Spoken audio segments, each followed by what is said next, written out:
যে ব্যক্তি সুন্নত পালন করল না সে নবীকেও পেল না, যে নবীকেও পেল না সে আল্লাহকে পেল না, আর যে আল্লাহকে পেল না সে জান্নাতও পেল না।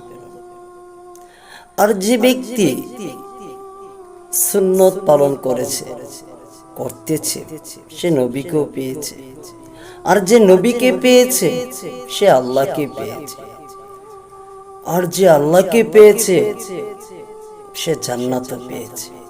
সুবহানাল্লাহ, সুবহানাল্লাহ। তাই সফল, সুন্নত, ওয়াজিব, ফরজ কোনোটাকে ছাড়া যাবে না। যতটুকু পারো আমল করুন।